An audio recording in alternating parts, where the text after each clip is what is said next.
I hid from my son that my monthly salary was $50,000, living modestly, so he had no idea. On Thanksgiving, he invited me to dinner with his wife's parents. I wanted to see how they would treat a poor man, pretending to be a bankrupt old man. You won't believe what happened as soon as I crossed their threshold. Before we continue, please subscribe to the channel and write in the comments what time it is where you are now. The tea kettle whistled as my phone buzzed on the kitchen counter. I set down the audit report I'd been reviewing and glanced at the screen. Seth, I picked up. So yeah, anyway, Dad? His voice came through mid-complaint, like I'd interrupted his real conversation. Beulah's parents want you to come for Thanksgiving dinner, at their place, Thursday at 6. I wrapped my fingers around the warm mug. That's kind of them. I'd be happy to come. A pause. Seth hadn't expected easy agreement. Right. Well, good. Through the phone, I heard the familiar sounds of my own house, the house I'd bought 23 years ago, the house where Seth and Beulah had lived rent-free for 8 years, while saving up. The television murmured in the background. Seth cleared his throat. So we found this house in Beaverton, he continued, his tone shifting to that particular flavor of stress I recognized. Perfect size, good neighborhood, 800,000. Problem is the down payment. We're short about 160,000. Banks these days, you know. I looked around my modest apartment. One bedroom, clean but sparse. Furniture from second-hand stores, strategically chosen. That's a significant amount. Yeah, well, Seth's voice carried a shrug. Not like you'd have that kind of cash lying around anyway. My jaw tightened. I said nothing. Then Beulah's voice cut through. Not meant for me, but loud enough. Just tell the old man we need money. Wait, never mind. He's probably living on Social Security or something. Seth didn't defend me, didn't pause. So anyway, Dad, you'll come Thursday? 6 o'clock sharp? I closed my eyes briefly. Government Accountability Office, Senior Auditor. 50,000 monthly salary. Portfolio worth 2.3 million. The numbers ran through my mind like they did every time I reviewed my quarterly statements. 20 years ago, I'd made a choice. Raise Seth without the cushion of wealth. Let him build character. Learn self-reliance. Watch him become a man who earned his way. The irony burned. I'll be there, Seth. Should I bring anything? Just yourself. Don't worry about it. A pause, then. Actually, maybe don't park on the street. The Bakers have a nice neighborhood. Park around the corner or something. I opened my eyes, stared at my reflection in the darkened window overlooking Portland's downtown streets. The man looking back at me was 62, fit, methodical, a man who'd spent decades analyzing financial misconduct, finding patterns others missed. I won't be late, I said, my voice deliberately even. Thank you for inviting me? Yeah, bye. He hung up without waiting for response. I set the phone down carefully. The apartment settled into silence around me, the hum of the refrigerator, distant traffic, my own breathing. Strategic poverty, I'd called it once in my mind. This place cost me $900 a month when I could afford 10 times that. The used Camry in the parking garage instead of the Mercedes I'd considered. Goodwill suits and drugstore reading glasses. All so Seth would learn what it meant to work for something. I walked to the bookshelf and picked up a framed photo. Seth at 7, gap-toothed and grinning, holding up a certificate from his school spelling bee. Best dad, he'd written on the back in careful pencil. I remembered that day, how proud he'd been, how hard he'd worked on those words. When had that boy become the man who told me to park around the corner? I set the photo down and moved to my desk. Years of auditing had trained me for documentation. I opened my laptop, created a new file. Titled it simply Thanksgiving 2024. Date, November 18th, Monday evening, 7:43 p.m. Call from Seth Stewart. Duration, approximately 4 minutes. Content, Thanksgiving invitation, request for $160K, indirect. Dismissive comments. I typed it all, fingers steady on the keys. What was said, what was implied, what I'd overheard. Beulah's voice, Seth's silence. The casual cruelty of assuming I had nothing because I appeared to have nothing. An audit always started with the initial evidence, the first anomaly that suggested deeper problems. This was my first entry. I saved the document and stood, walked to my closet and opened the door. The suits I wore to the office hung on the left, tailored, professional, appropriate for a GS-15 senior auditor. On the right, pushed to the back, the older clothes, the worn jacket I'd bought on sale 15 years ago, the shoes with heels that needed replacing. I needed to see the truth before deciding anything. Needed to know who my son had become when he thought his father had nothing to offer. My hand moved past the good suits, reached for the back of the rack. Thursday was 3 days away. I'd attend this dinner. I'd play the role they'd assigned me, the poor, embarrassing father who couldn't park on their nice street. And I'd watch, listen, document. Then I'd decide whether my son was worth saving. I pulled out the old jacket, held it up to the light. A small stain on the lapel I'd never quite gotten out. A button that didn't quite match the others where I'd replaced it. Perfect. I laid it across the chair in my bedroom and returned to the window. Portland's lights stretched below. Tiny lives in tiny apartments. Everyone carrying their own calculations of worth and dignity. My phone sat silent on the counter. The tea had gone cold. I thought about that 7-year-old boy with the spelling bee certificate. Wondered when he'd stopped seeing me and started seeing only what I appeared to lack. Thursday would answer that question. I opened my closet again and looked at the suits I never wore around Seth. Then I pushed them aside and reached for the back of the rack. The old jacket smelled faintly of mothballs. Monday morning light filtered through my apartment windows as I examined the fabric. Worn at the elbows, the color faded from charcoal to something closer to ash. I'd worn it to a budget committee meeting 9 years ago, back before my promotions, before the salary bumps that had built my portfolio into something substantial. It would do nicely. I hung it on the back of my desk chair and dressed in my usual work attire. 40 minutes later, I was in my Camry, deliberately driving the route that took me past my real house. The house stood in a quiet Portland suburb, modest by neighborhood standards, but solid. 3 bedrooms, 2 baths, built in 1998. I'd bought it for $400,000. Current value pushed $650,000. The lawn needed mowing. Seth's Honda sat in the driveway next to Beulah's Lexus. My house. Their home. 8 years ago, newlywed Seth had called me. Dad, I know this is a lot to ask, but could Beulah and I stay at your place for a few months, just until we save up for our own house? I'd said yes immediately. Of course, son. Stay as long as you need. It's your home, too. We'll pay rent, obviously, he'd added. Don't worry about that. Save your money for your future. 8 years of saving. 8 years rent-free in a house worth more than $500,000. And still, they were $160,000 short. I drove on, mind working through the numbers like I worked through discrepancies in federal budget reports. Seth's job at the marketing firm paid $70,000 annually. Beulah managed a boutique fitness studio, probably pulled in $50,000. Combined income of $10,000 monthly. 0 rent, 0 mortgage. 8 years meant $960,000 had flowed through their accounts. Where had it gone? The Lexus in my driveway probably answered part of that question.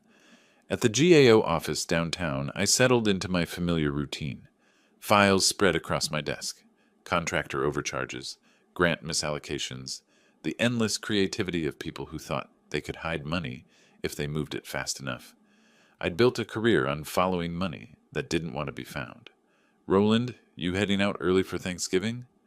Marcus from the next cubicle leaned over the partition, coffee mug in hand, taking Thursday and Friday off. Dinner with my son's family. That's nice. Bet he's proud to have you visit. I glanced up. Marcus had met me 10 years ago when I joined this division, watched me rise through the ranks, seen the commendations, knew my reputation for thoroughness. He had no idea about the apartment, the Camry, the careful construction of poverty I maintained outside these walls. We'll see, I said, allowing myself a slight smile. That evening, back in my apartment, I pulled out an old leather wallet from my desk drawer. Inside, tucked behind expired insurance cards, I found what I was looking for. A photo from Seth's 8th birthday. He'd made me a card, construction paper, and marker. Best Dad, written in crayon, across the front. 20 years I'd kept this secret. 20 years of watching him build his own way, believing he was earning everything himself. I'd thought I was teaching him independence, self-reliance, the value of working without a safety net. Maybe I'd just taught him to look down on anyone he perceived as having less. I put the photo back, closed the drawer. Wednesday evening, my phone rang again. Seth, just confirming you're still coming tomorrow. 6 o'clock, the baker's place in West Lynn. I have the address, I said. I'll be there. And Dad? His voice shifted, uncomfortable. Maybe dress nicely? I mean, as nice as you can. I looked at the old suit laid across my chair. I'll wear my best suit, Seth. Right. Okay. See you tomorrow. The relief in his voice cut deeper than Beulah's overheard insult. After he hung up, I sat at my desk and added to my documentation file. November 20th, Wednesday, 8:17 p.m. Call from Seth Stewart. Content, confirmation of dinner attendance. Request to dress nicely as I can. Implied concern about my appearance in front of in-laws. I saved the file and moved to inspect my Camry in the parking garage. 15 years old, 180,000 miles, but meticulously maintained. The GAO parking lot held Audis and Teslas belonging to colleagues at my level. I drove a car worth maybe $3,000.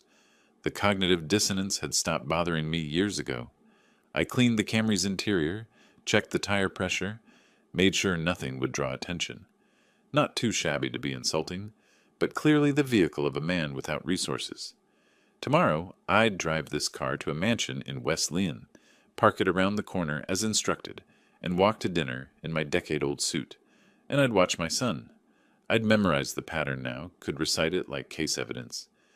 7 years ago, the first dinner with the Bakers. Dwight had asked what I did for work. I'm an auditor with a government agency. Ah, public sector. He'd chuckled, shared a glance with his wife Patricia. Well, someone's got to do it. Must be rewarding in other ways. Patricia had smiled with practiced sympathy. Seth mentioned you live quite simply. Very admirable in this materialistic age. Seth had jumped in quickly. Dad's always been about minimalism, life philosophy, you know. Not a lie, but not the truth either. A reframing that let them all maintain their comfortable narrative. Poor Roland, making the best of his limited circumstances. So admirable how he doesn't let it bother him. I'd said nothing to correct them. Let the misunderstanding stand because I'd believed then that Seth knew better. That my son understood the difference between choosing simplicity and having simplicity forced upon you. But the years had clarified things, the casual dismissals, the apologetic tone when he mentioned me to friends, the way he'd started spacing out his visits to my apartment, like he was embarrassed to be seen entering a building without a doorman. Tomorrow would be the final test. Thursday morning I dressed with the same precision I brought to audit preparation. The old suit, carefully pressed. The scuffed shoes, buffed to hide the worst wear. I looked at myself in the mirror, a man who appeared to be doing his best with limited means. The performance was complete.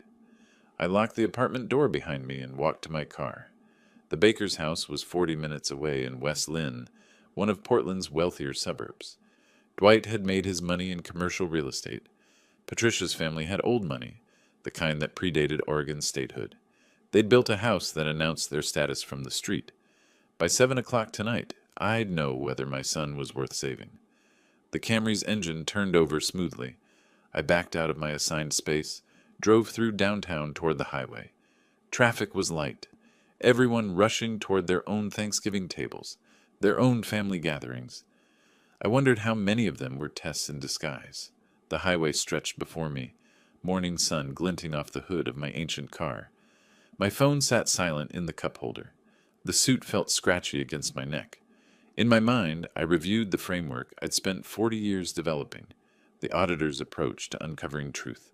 Establish the baseline, document the evidence, follow the pattern, draw conclusions only from facts, never assumptions.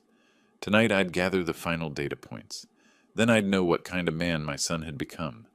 The neighborhoods transformed as I drove west. Modest apartments gave way to sprawling homes, then mansions with gates. West Lynn announced wealth from every corner, manicured lawns, luxury vehicles, streets named after trees that cost more to maintain than most people earned monthly.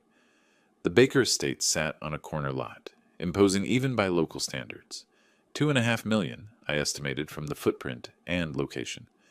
Circular driveway, 3-car garage, European landscaping. A black Mercedes occupied the drive next to a pearl-white Lexus SUV. I parked my Camry on the street, 2 houses down, as Seth had suggested. In the rearview mirror, I straightened my worn tie. The store-bought pumpkin pie sat on the passenger seat. $7 at the supermarket. I picked it up and walked toward the house. A curtain moved in the front window. Someone watching. Seth appeared in the doorway before I reached it, his expression tight. "Dad, you made it." Traffic was light. I held up the pie. "I brought dessert." He glanced at the plastic container, then away. "That's, thoughtful. Come in." Dwight Baker filled the doorway behind Seth. 65, silver hair, expensive casual wear that probably cost more than my entire outfit. His smile was practiced, professional, the kind perfected over decades of sales. "Roland, come in, come in." His handshake was firm, territorial. "Still driving that old Toyota? They really do last forever, don't they? Japanese engineering. It serves its purpose." Patricia appeared beside her husband, blonde and polished, jewelry catching the light. "How practical. Seth says you've always been about practicality." Beulah stood behind them, her face rigid with something between embarrassment and contempt. "More like necessity, Mom." They ushered me into a living room that belonged in a magazine. Vaulted ceilings, contemporary furniture, artwork that looked original. Everything positioned to impress. Dwight gestured to a leather chair in the corner, away from the main seating area. "Drink? I've got excellent scotch. Or maybe something simpler." "Water is fine? Water it is." He poured himself 3 fingers of amber liquid from a crystal decanter. "So, Roland, government work. You're at some agency downtown?" "The Government Accountability Office. I audit federal spending." Dwight laughed, a booming sound that demanded attention. "Ah, a bureaucrat. Well, someone has to do it, I suppose. The pay must be adequate?" "It meets my needs." Patricia settled onto the sofa, crossing her legs. "Such important work, I'm sure. Public service is so admirable when people don't have other options." I sipped my water, said nothing. Seth sat beside Beulah on the love seat, his posture rigid, avoiding my gaze. "Tell me," Dwight continued, swirling his scotch, "what happened? You must have had ambitions when you were younger. Plans for something more?" "I chose my path deliberately." "Interesting choice." His tone suggested otherwise. "I went the opposite direction. Started selling cars at 22, owned my first dealership at 30. Now I've got 3. $1 million revenue stream. Different philosophies, I suppose." Dinner was served in a dining room with a table that could seat 12. The meal was catered. Turkey carved by someone who wasn't Patricia. Sides and warming dishes. Wine that probably cost more per bottle than my monthly electric bill. They'd placed me at the far end, a cheap folding chair brought in to accommodate the extra guest. My store-bought pie sat on the sideboard, ignored beside an elaborate selection of professional desserts. Dwight dominated the conversation, gesturing with his fork, refilling his own glass repeatedly. "Just closed the deal on my 3rd dealership last month. Seth, you really should come work for me. Real money in automotive sales. Not like that tech stuff." "I'm doing okay in tech, Dwight." Patricia dabbed her lips with a linen napkin. "Better than some family examples, certainly." She glanced at me, her meaning clear. "Seth has always been capable," I said quietly. Beulah's fork clinked against her plate. "Capable, but held back. Some people inherit advantages. Seth had to build everything himself."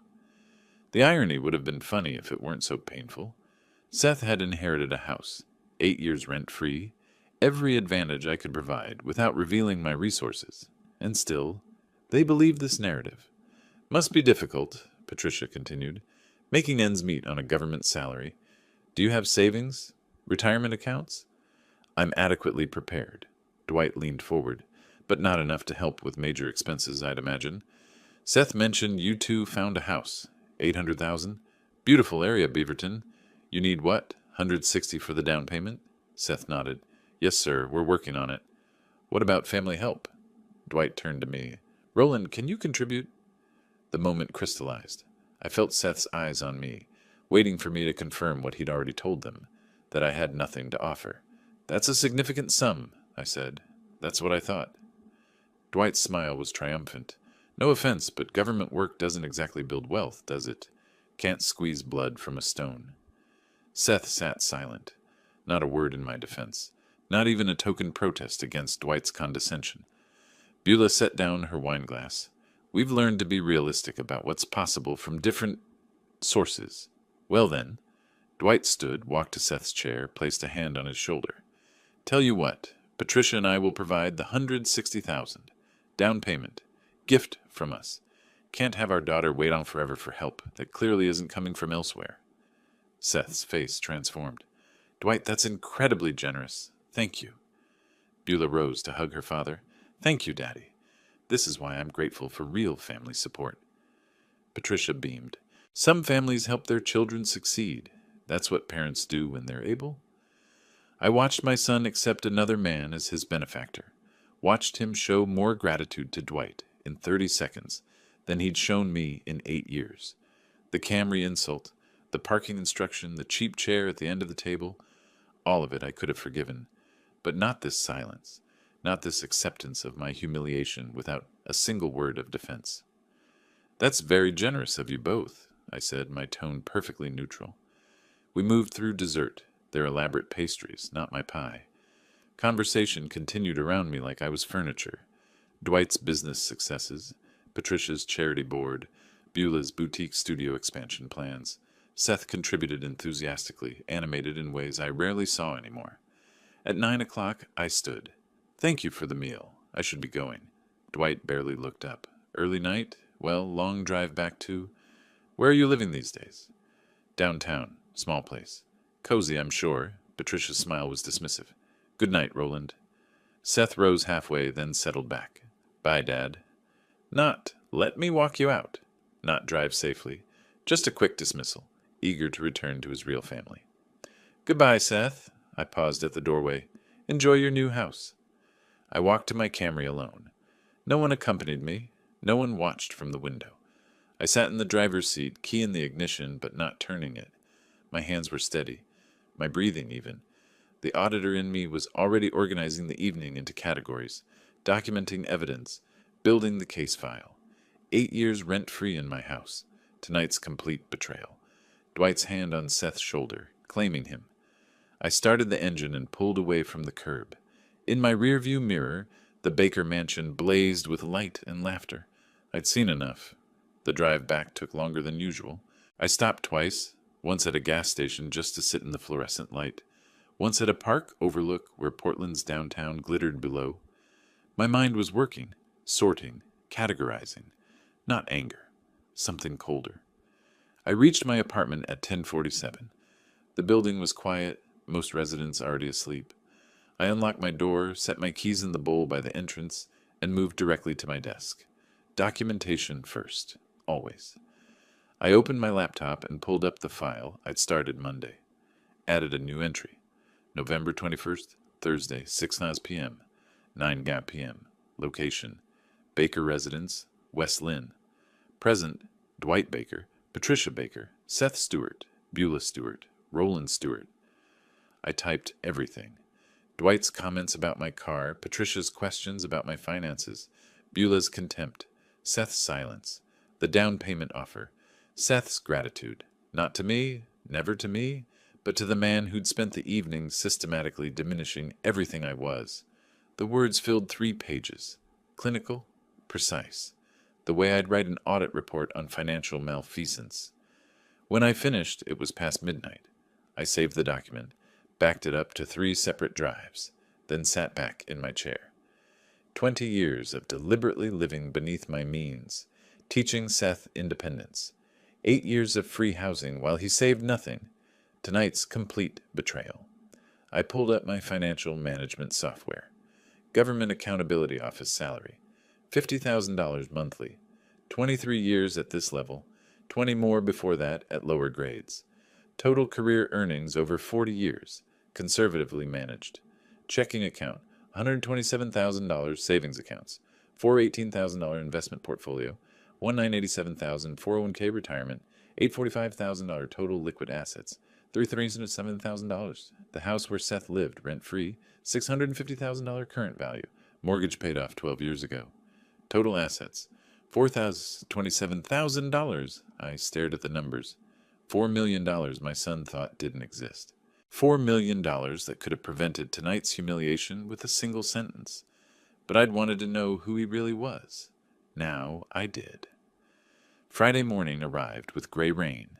I made coffee, sat at my kitchen table, and opened my laptop again. First search: Oregon inheritance law, disinheritance children. The results were clear. Oregon allowed complete disinheritance.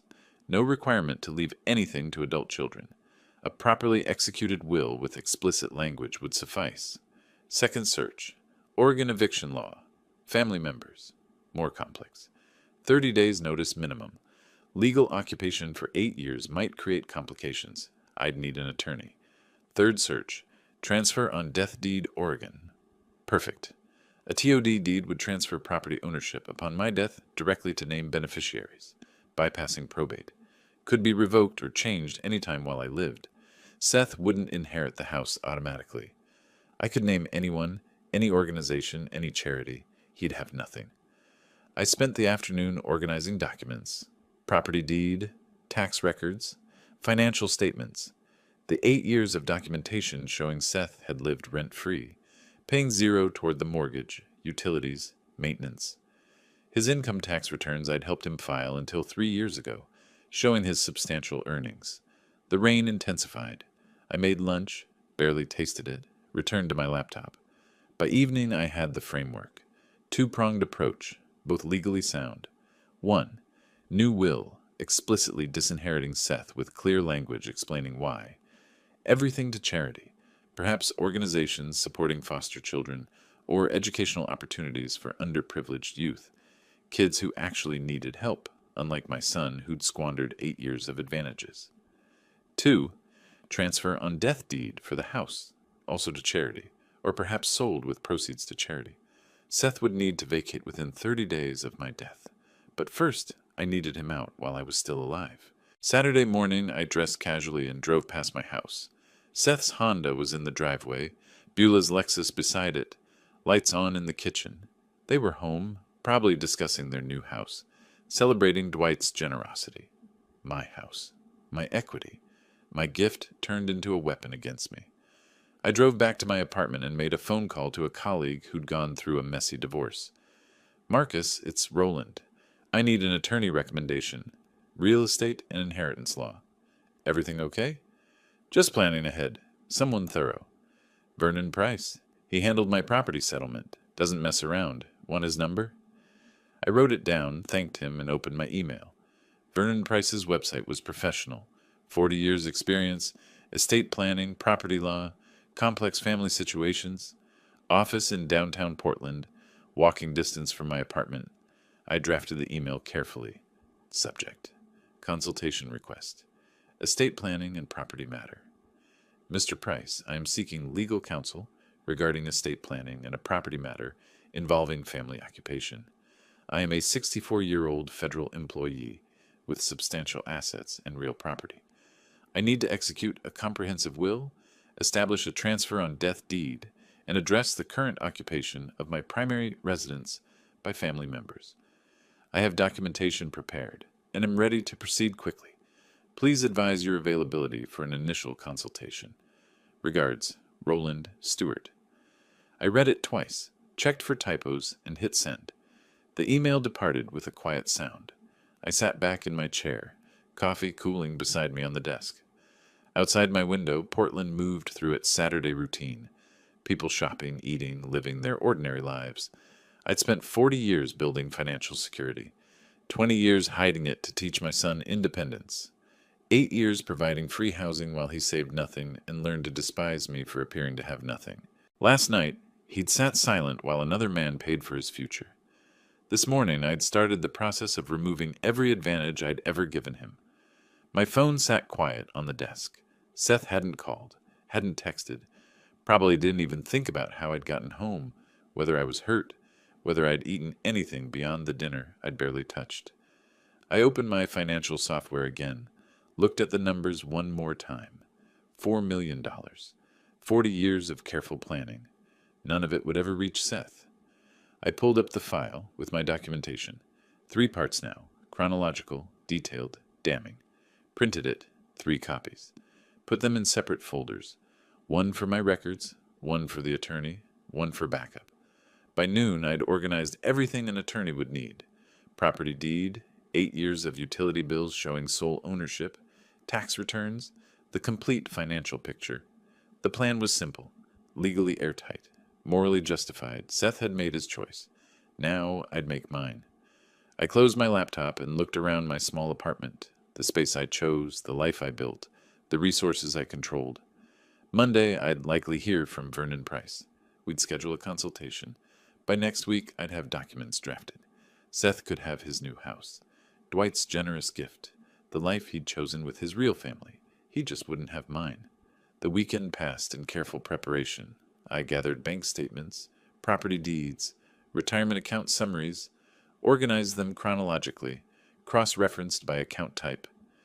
When Vernon Price's assistant called Monday afternoon with an appointment slot for Wednesday morning, I was ready. Wednesday arrived cold and clear. Vernon Price's office occupied 2 floors of a glass-fronted building near Pioneer Courthouse Square. Professional but not ostentatious. Leather chairs, organized shelving, the quiet efficiency of a place focused on substance over appearance. Vernon met me in the conference room, mid-40s, graying at the temples, direct handshake. "Mr. Stewart, thank you for coming in. I understand that you need estate planning assistance." I set my leather portfolio on the table and opened it. "I need to disinherit my son, completely and permanently. Can Oregon law accomplish this?" "Yes, it can. Oregon doesn't require parents to leave anything to adult children." He sat across from me, pen ready. "Tell me the situation." I removed my documentation. First, the handwritten notes from Thanksgiving, then bank statements showing my accounts, property deed for the house, current will leaving everything to Seth, retirement summaries. I arranged them in organized stacks between us. My son showed me who he is when he thought I had nothing. Now that I'm certain of his character, he'll receive nothing. Vernon read through my documentation methodically. Occasionally he made notes, asked clarifying questions. When he reached my financial summary, his eyebrows lifted slightly. "You have substantial assets. The house alone is worth $650,000, paid off 12 years ago. My son has lived there rent-free for 8 years while accumulating 0 savings and learning to be embarrassed by me." "I see." Vernon set the deed aside. "And your liquid assets?" $1.2 million in savings and investments, $800,000 in retirement accounts. I slid another document across. This shows his income over those 8 years. Combined with his wife's earnings, they should have saved over $1 million. They have nothing. Vernon nodded slowly. "You want this airtight? No loopholes, no opportunities for reversal." He pulled out a legal pad and began outlining options. For the house, he explained 2 approaches: life estate or transfer on death deed. TOD was cleaner, faster, harder to challenge. Property would automatically transfer to my chosen beneficiary upon death, bypassing probate entirely. For liquid assets, a new will was straightforward. Name any beneficiary. Include explicit disinheritance language. "Who receives your estate?" Vernon asked. I'd considered this over the weekend. No family alternatives. I had no siblings. My parents long deceased. "I want the money to go to children who actually need it. Kids from families without resources. The Portland Education Foundation provides scholarships to low-income students. Reputable, established. Perfect for estate gifts." "That works. Children who have nothing will benefit from what my son took for granted." Vernon allowed himself a slight smile. "There's a certain poetry to that choice. There's justice to it." He outlined the timeline. Draft new will, 1 week. Prepare TOD deed, 1 week. Notarization required with Joyce Hartman, a reputable notary in the building. Property appraisal recommended with Kevin Murphy, licensed appraiser. Total timeline, 2 weeks to complete all documents. Once executed, Vernon emphasized, these documents are extremely difficult to challenge. Your federal position proves competence, but I recommend additional documentation. Dates, conversations, reasons for disinheritance. Also, consider a cognitive assessment from your physician. Creates medical record of competence at signing. I nodded. My annual federal employee health assessments are current. All normal, no cognitive issues. Perfect. Bring those records to the signing. Over the next 2 weeks, I became intimately familiar with the process. Vernon sent drafts for review. I read each page carefully, my years of analyzing complex federal documents serving me well. I requested specific language changes, clarifications, additional provisions. The property appraisal required coordination.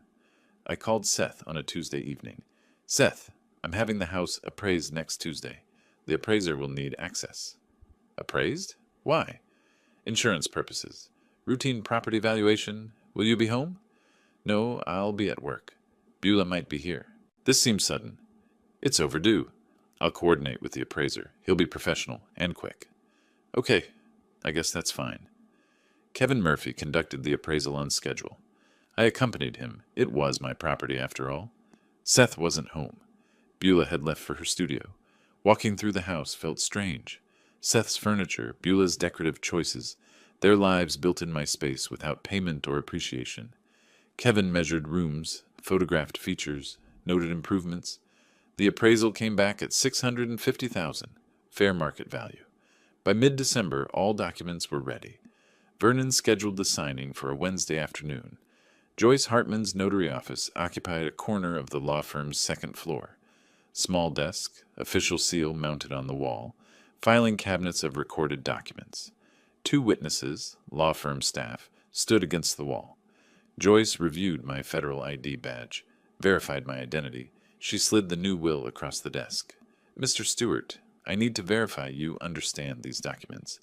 This will revokes all prior wills and directs your entire estate to the Portland Education Foundation. Do you understand? Completely. And this deed transfers your property to the same foundation upon your death.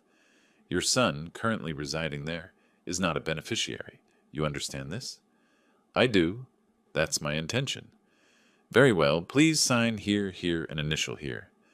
I signed with deliberate strokes. The pen moved smoothly across the pages, then the TOD deed.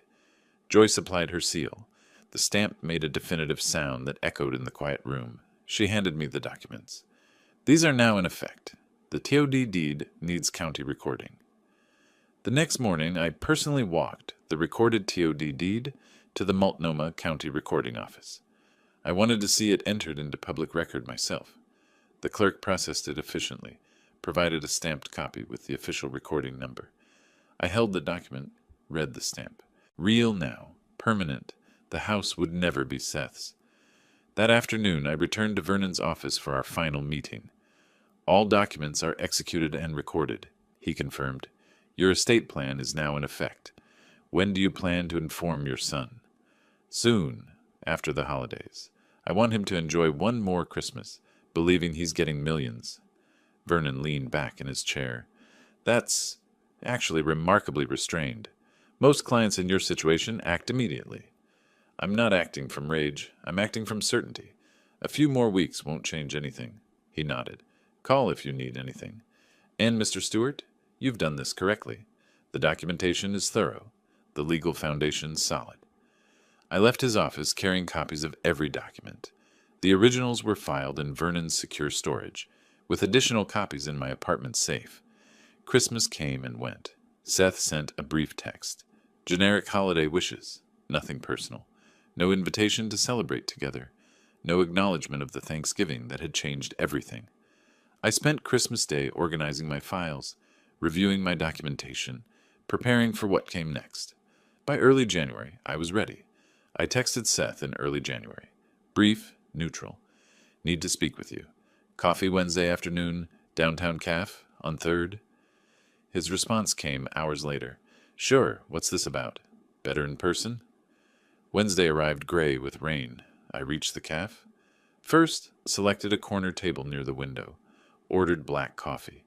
Watched the street until Seth appeared, walking quickly. Shoulders hunched against the weather. He sat across from me, confusion evident. What's going on? You sounded serious. I sipped my coffee. Let the moment settle. I want to tell you about something I did 20 years ago. A decision about how to raise you. Seth frowned. Okay. When you were 15, I made approximately $200,000 annually as a senior federal auditor. I had a substantial investment portfolio, significant savings, real assets. I could have given you anything: private schools, new car, College paid in full. His expression shifted, uncertain now. Instead, I chose to live modestly, let you believe we had limited resources. I wanted you to learn independence, self-reliance, the value of work. I set down my cup. I wanted to see who you'd become without the cushion of obvious wealth. Seth's face paled. What are you saying? I'm saying I currently have 1.2 million in savings and investments, 800,000 in retirement accounts. I own the house where you live, 650,000 paid off. Total assets approximately $4 million. The color drained completely from his face. You're joking. I'm telling you the truth I've hidden for 2 decades. The poverty you've been embarrassed by. Strategic. The modest apartment. The old car. The worn suits. Choices, not necessities. His hands gripped the table edge. Why would you? To see who you'd become. To understand your character when you thought I had nothing. I kept my voice level, professional. Thanksgiving showed me everything I needed to know. Thanksgiving? That was you accepting another man's money without defending your father. That was you sitting silent while the bakers systematically humiliated me. That was you telling me to park around the corner because my car was embarrassing. Seth's mouth opened, closed. I didn't. You did, and I documented it. Every word, every silence, every moment of betrayal. I removed an envelope from my jacket. 2 weeks ago, I completed new estate documents. A will disinheriting you completely. A transfer on death deed, removing you as beneficiary of the house. Everything goes to the Portland Education Foundation, scholarships for children from low-income families. I slid the envelope across. These are copies. The originals are executed, notarized, and recorded with Multnomah County.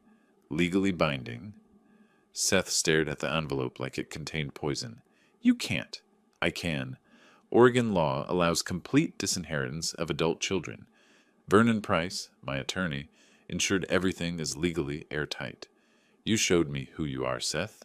Now you'll receive the inheritance you've earned. Nothing. His hands shook as he opened the envelope, scanned the documents. His face transformed. Shock, disbelief, dawning horror. This is because of Thanksgiving?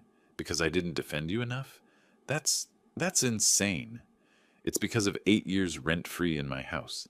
Because of every dismissive comment, every embarrassed glance, every moment you treated me like a failure. Thanksgiving wasn't the cause. It was the confirmation. Dad, please. I've lived in a $900 apartment while you enjoyed $650,000 of my equity. I've driven a 15-year-old Camry while you and Beulah accumulated nothing, despite combined income exceeding $1 million over 8 years. You had every advantage and learned only contempt. Seth's breathing quickened. I didn't know. How could I know if you never told me? Your ignorance of my resources doesn't excuse your treatment of who you thought I was. You accepted Dwight's money over having any relationship with a father you believed was poor. That tells me everything about your values. I can change. You're 62 years old, Seth. I'm 32. The slip registered. Wrong generation.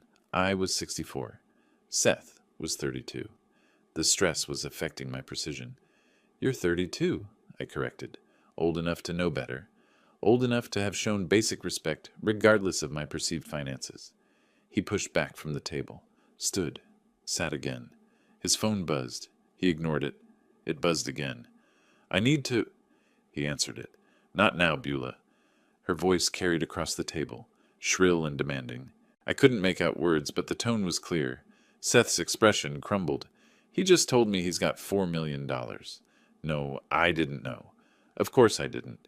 He listened, his face reddening. He already did it. Legal documents, recorded everything. Another pause. I don't know.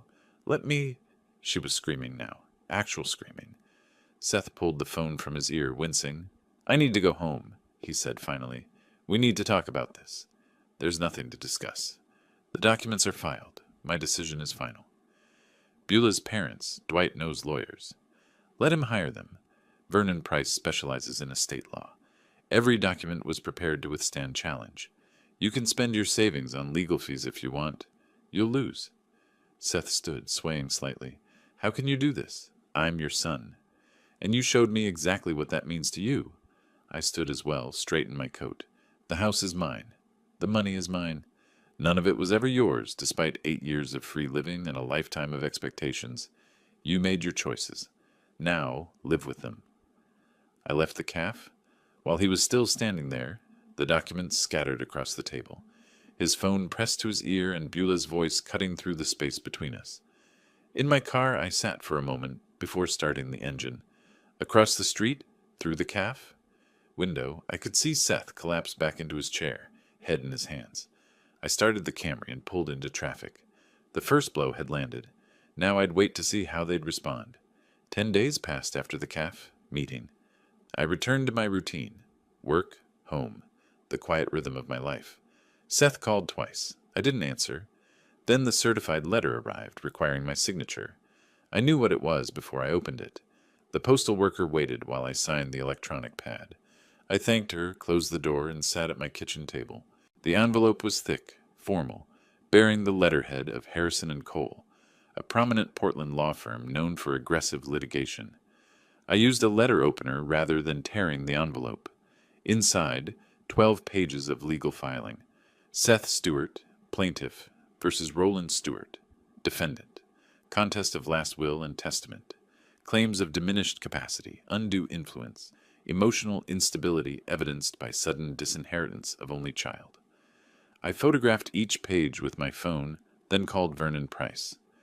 "They've filed," I said when he answered. "Expected? Can you come in tomorrow morning?" The next day, Vernon spread the filing across his conference table. He read it completely, occasionally making notes, his expression unimpressed. "This is a Hail Mary pass," he said finally. "They're hoping to intimidate you into settlement. Oregon law is clear. Competent adults can disinherit anyone for any reason. You have medical records, employment records, documented reasoning. This won't succeed, but it will take time and energy. Fight it completely." That's what I hoped you'd say. Let's bury them in documentation. Over the next week, I provided everything Vernon requested. Security clearance renewal from 6 months ago. Government background checks requiring psychological screening. Annual physical exam results. All normal, no cognitive decline. Performance reviews from the GAO. Consistently excellent ratings. Vernon compiled it into a fortress of evidence. "Harrison & Cole is expensive," Vernon noted. "Someone with resources is funding this." Dwight Baker, Seth's father-in-law. That explains the aggressive approach. They're used to buying outcomes. The letters started arriving the second week of February. Handwritten, Seth's familiar script on cream-colored stationery. The first one was 3 pages of rambling apology. Youthful foolishness, misunderstandings, promises to be better. The second referenced specific memories. Teaching him to ride a bike at age 7. That father wouldn't abandon his son now. I read each letter completely, filed them in a folder labeled Seth, February 2025. Didn't respond to any. I recognized manipulation when I saw it. Mid-February, my phone rang. Unknown number. Roland Stewart. "Roland, Dwight Baker. Let's talk man-to-man, businessman to businessman. What's your number?" I switched the phone to speaker, started recording. "My number? Everyone has a price. You want to leave money to charity? Fine. Name the amount you want for yourself, and we'll settle this. This isn't about money, Mr. Baker. It's about character. Seth failed a test he didn't know he was taking." Dwight's voice hardened. "Don't be naive. Everything's about money. You're just playing hard to get. 200,000? 3? You can't buy your way out of this. Goodbye." I hung up, saved the recording, emailed it to Vernon with a timestamp. The third call that week came from Beulah directly. First time she'd ever called me. "Roland, it's Beulah. I'm calling because I think we all need to take a step back. We're family. Family shouldn't fight like this. We became strangers at Thanksgiving. This call doesn't change that." Her voice shifted, sweeter, almost pleading. "I'm trying to apologize. Can we have dinner? Talk properly? Your apology is motivated by money, not remorse. The answer is no. You're being unreasonable. Seth is your only child. And he showed me exactly what that means to him. Goodbye, Beulah." I hung up. She called back immediately. I declined the call. She called 3 more times that evening. I blocked her number. Vernon filed our counter-motion in late February. The documentation was overwhelming. 40 years of federal employment, annual competency reviews, medical records, my written analysis of Seth's behavior from Thanksgiving onward, witness statements from colleagues about my professional capability. The estate planning process itself demonstrates competence, Vernon wrote in the filing.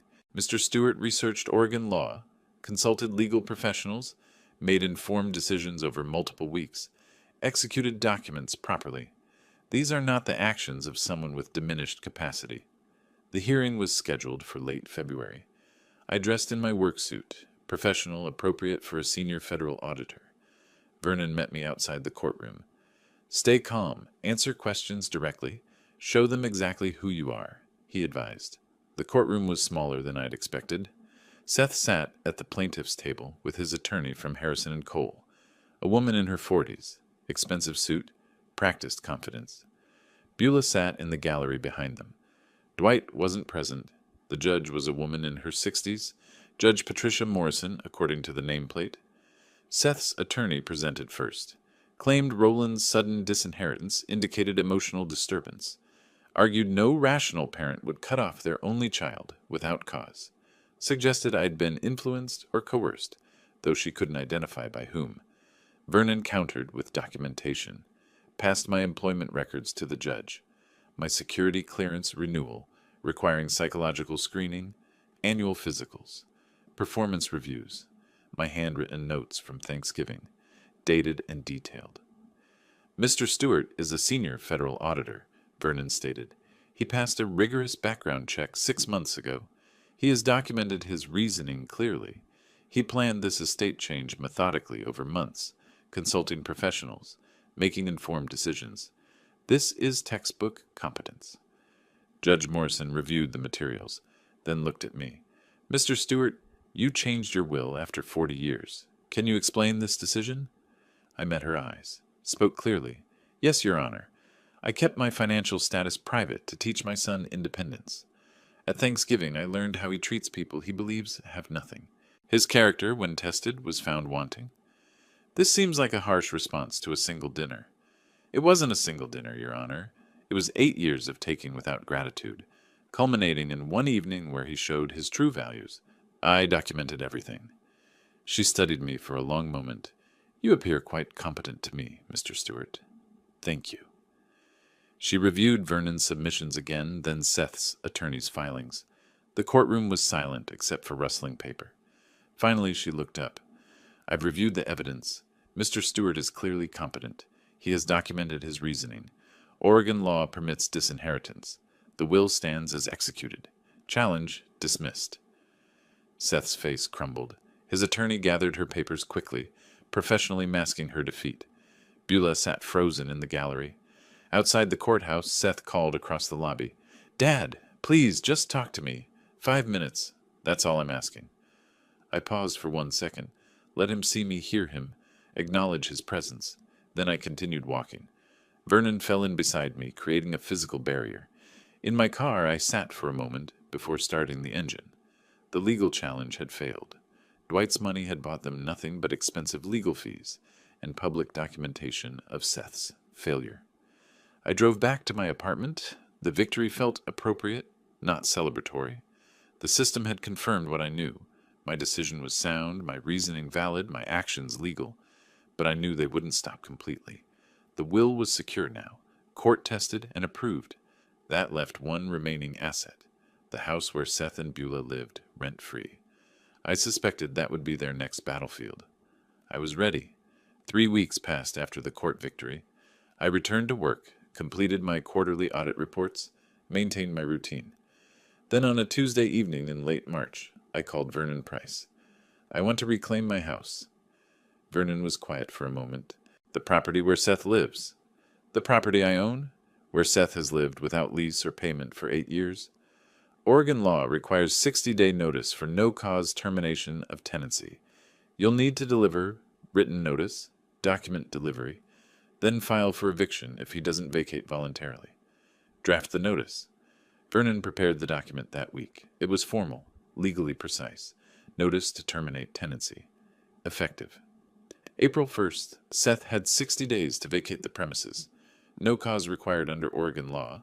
Property owner exercising rights. On April 1st, I drove to my house at 10 in the morning.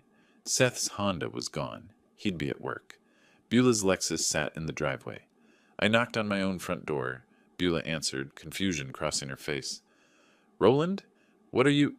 I'm delivering legal notice. I handed her the envelope. 60 days to vacate.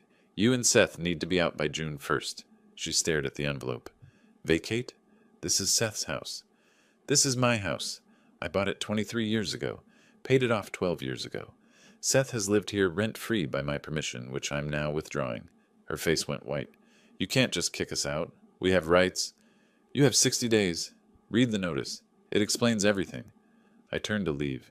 You're making a mistake. Her voice rose. Dwight will fight this. I looked back. Dwight's money couldn't overturn the will. It won't stop a property owner from reclaiming his own house. June 1st. Be out.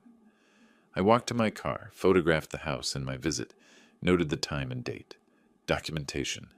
Vernon filed the forcible entry and detainer action in mid-April, exactly as required when Seth and Beulah didn't respond to the notice. The court scheduled a hearing for mid-May. The hearing was procedural, quick. I presented the property deed showing sole ownership, showed documentation that Seth had never paid rent, had no lease, occupied by verbal permission only, presented the notice to vacate delivered April 1st. Seth's new attorney, different firm, less expensive than Harrison & Cole, argued that 8 years of occupancy created some form of tenancy right. Judge Reynolds rejected it immediately. No lease, no rent, no documentation of any rental agreement. This is permissive occupancy, which the owner can terminate. 60-day notice was proper. I'm ordering the tenants to vacate by June 1st or face forcible removal. Seth sat, rigid in his seat. Beulah wasn't present, probably couldn't face another courtroom defeat. Outside, Seth approached me in the parking lot. Where are we supposed to go? I unlocked my car door. That's not my concern. We can't afford first and last month's rent on a decent place, not with the down payment gone to Dwight's lawyers. You had 8 years of free housing to save money. You saved nothing. Those are your choices, Seth. Live with them. You're enjoying this? Watching us suffer? I met his eyes. I'm not enjoying it. I'm implementing it. There's a difference. I drove away. In my rearview mirror, Seth stood in the parking lot, defeated. The days crawled toward June 1st. I heard through indirect channels, a colleague knew someone who knew Beulah's sister, that they'd found a cramped 2-bedroom apartment in a less desirable neighborhood. Rent $2,200 monthly. No down payment assistance from Dwight anymore. Apparently he'd tired of funding their legal losses. June 1st arrived on a Sunday. I drove to the house at noon. A moving truck sat in the driveway, nearly empty. Seth and Beulah were carrying the last boxes out. I parked on the street and waited. Let them see me watching. Let them understand this was real, final, enforced. The moving truck departed at 2. Seth's Honda followed it. Beulah's Lexus left minutes later. I waited another hour, then approached the house. The front door was unlocked. Inside, the house was empty except for scuff marks on the floors, nail holes in the walls, the ghost impressions of furniture on the carpet. They'd taken everything, left nothing. I walked through each room, the bedroom where Seth had slept for 8 years, the kitchen where Beulah had cooked meals in my house without appreciation, the living room where they'd built their life on my generosity while learning to despise me. In the master bedroom, I found a note on the floor. Seth's handwriting. You won. Are you happy now? Seth? I picked it up, read it twice, then put it in my pocket. I wasn't happy. Happiness wasn't the goal. Justice was the goal. Consequences were the goal. Teaching that free housing and inherited wealth weren't rights, but privileges that could be withdrawn. I locked all the doors, checked all the windows. The house was secure, empty, mine again. My phone buzzed. Text from Vernon. Confirm they're out. Property is yours. Well done. I stood on the front porch, keys in hand. 8 years of free housing ended with a court order. Seth had called it cruel. I called it consequences.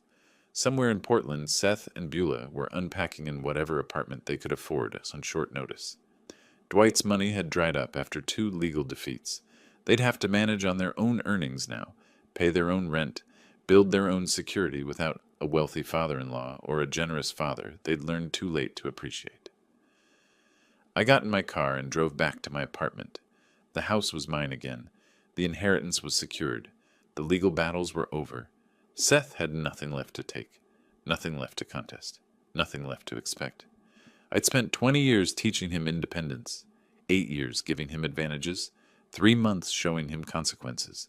The education was complete. 3 weeks passed after the eviction hearing. The June 1st deadline approached. I maintained my routine, waiting to see if Seth and Beulah would leave voluntarily or require sheriff enforcement. Then on a Tuesday evening in late May, my apartment buzzer rang. I wasn't expecting anyone. "Yes? Dad, it's me."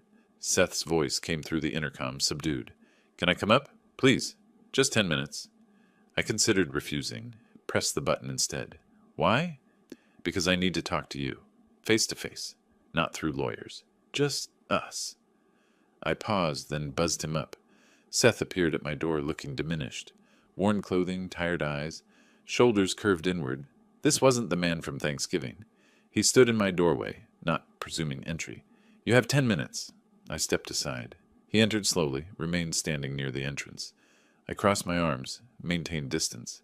"We found an apartment," he began. $2,200 a month. It's small, but it's what we can afford now. Problem is, it's not ready until mid-June. We need 2 more weeks. You had 60 days. You chose to wait until the deadline approached. We were trying to find something better. Everything costs more than we expected. The legal fees from fighting you." He looked at his hands. "They wiped out our savings. Those were your choices. Poor financial planning doesn't obligate me to extend deadlines." Seth nodded slowly.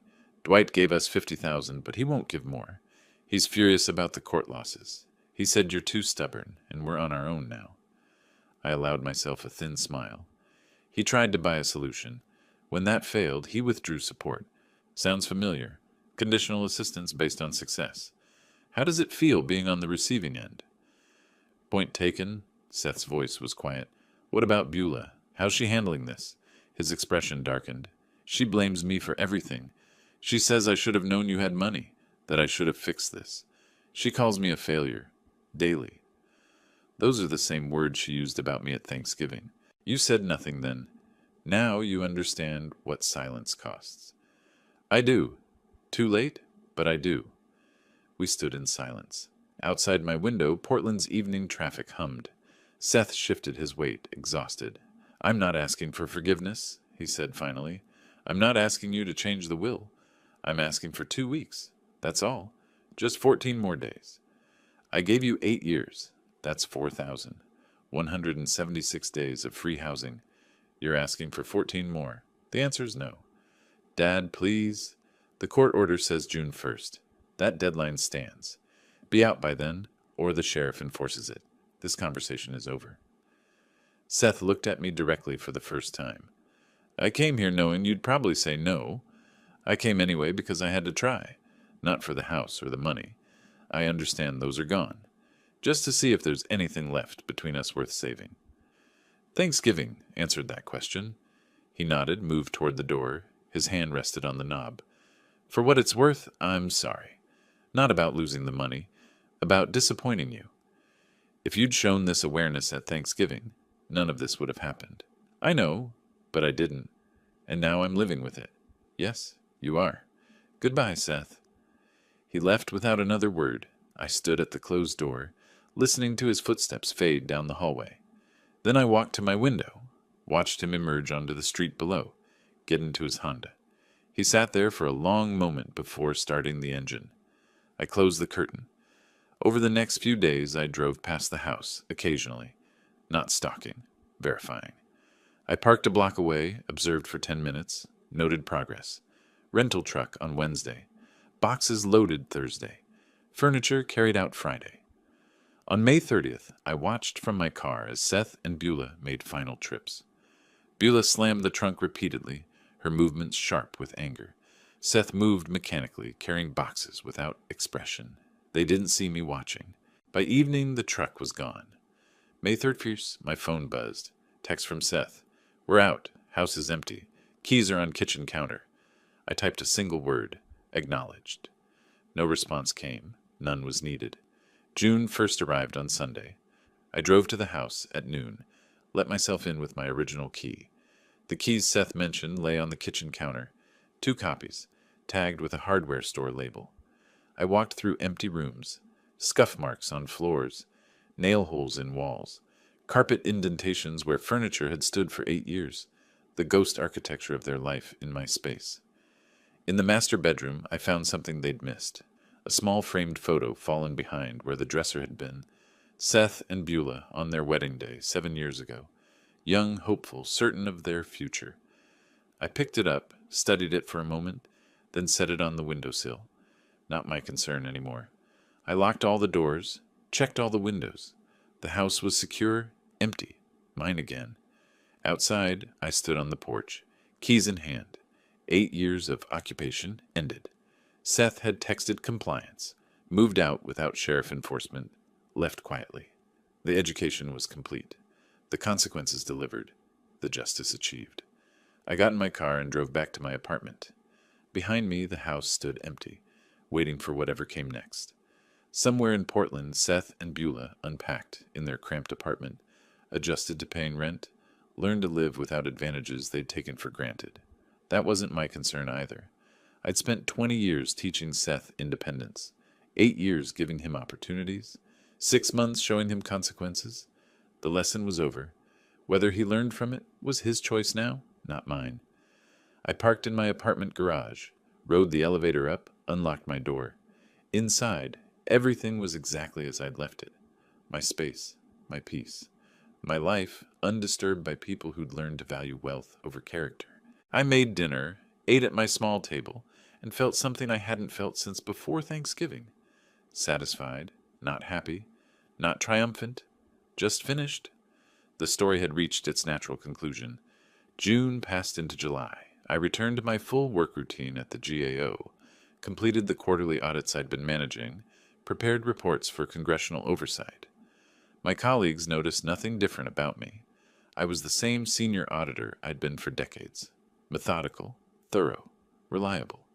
The house stood empty through June while I consulted with a real estate agent.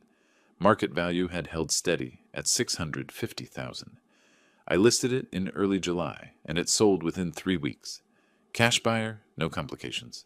Closing costs netted me $640,000. I never visited the house again after June 1st. The agent handled everything: inspections, repairs, staging, showings.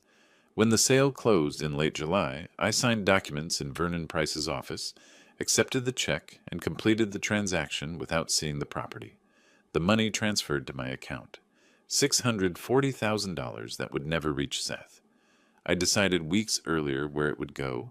The Portland Education Foundation occupied a modest office building in the Pearl District. I scheduled a meeting with their director, Margaret Chen, for early August. "Mr. Stewart, thank you for coming in." She shook my hand warmly. "Your donation inquiry was intriguing." I'd outlined my intention in the initial email. Now I explained fully. I'm donating the proceeds from a property sale, $640,000. I want it used for college scholarships for students from low-income families. Full 4-year funding for as many students as the amount allows. Margaret's expression shifted from professional interest to genuine surprise. "That's remarkably generous. May I ask what inspired this?" "I believe in giving opportunities to young people who'll appreciate them. Students who understand the value of education because they've had to fight for it." She nodded slowly. "We could fund approximately 15 full scholarships with this amount, 4 years each, tuition, books, basic living expenses at Oregon public universities. 15 lives changed. That's sufficient." We worked through the details over the next hour. The foundation would manage the scholarship selection and distribution. My name would remain confidential. No publicity, no recognition. The scholarships would be awarded based purely on need and merit. "Would you like updates on the recipients?" Margaret asked. "Many donors enjoy seeing the impact." "No. I trust your judgment in selecting deserving students. Beyond that, I don't need to know." She studied me curiously. "This is unusual. Most major donors want involvement or acknowledgement." "I'm not most donors. The money has a purpose now. That's acknowledgement enough." I signed the donation paperwork, transferred the funds, and left with a simple receipt. $640,000, redirected from a son who'd wasted advantages to 15 students who'd earned them. The letter arrived 3 weeks later, formal acknowledgement from the foundation, 15 scholarships funded, names withheld per my request, but brief descriptions included: first-generation college students, foster care survivors, children of single parents working multiple jobs, young people who understood struggle and valued opportunity. I read the letter once, filed it in my desk drawer, and didn't look at it again. September brought routine. Work, home, the quiet rhythm I preferred. I heard nothing from Seth. No calls, no texts, no letters. The silence was mutual and appropriate. Through indirect channels, I learned fragments. A colleague's friend knew Beulah's sister. Seth and Beulah were in their small apartment, marriage strained but intact. Seth still worked his tech job. Beulah still managed her fitness studio. They paid their rent, managed their bills, lived without safety nets or wealthy benefactors. They were learning what independence actually meant. I felt no satisfaction hearing this, no triumph, just confirmation that consequences were real and being faced. One afternoon in late September, I sat at my desk reviewing audit reports when Marcus stopped by my cubicle. "Roland, you seem different lately.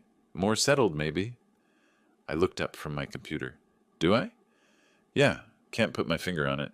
But whatever was bothering you last year seems resolved. Some situations required attention. They've been addressed." He nodded, understanding I wouldn't elaborate. "Good for you, man. Life's too short to carry burdens we don't need." After he left, I considered his observation. Was I different? Perhaps. I'd removed toxic relationships, enforced boundaries, ensured my resources would serve worthy purposes. The weight of disappointed expectations was gone. I returned to my audit report. Numbers aligned, expenditures tracked, federal funds properly accounted for. The work I'd done for 40 years, the work that gave my life structure and meaning.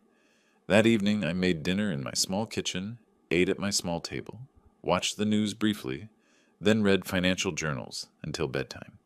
The same routine I'd maintained for decades, but cleaner now.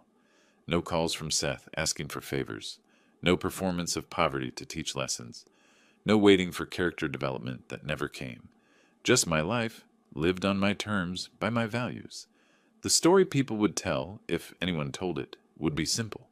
An auditor, 64 years old, had made decisions about his estate. Those decisions were executed legally, upheld by courts, and resulted in charitable contributions benefiting deserving youth.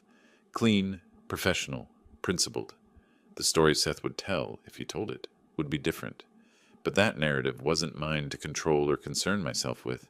I'd given him 20 years of hidden advantages, 8 years of free housing, multiple chances to demonstrate character. He'd shown me who he was. I'd responded accordingly. The scales were balanced, the accounts settled, the audit complete. October arrived with early rain. I walked to work when weather permitted, drove when it didn't, maintained my routine.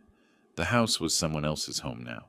My will was filed with Vernon Price, legally sound, court-tested. 15 students would begin college next fall with full funding.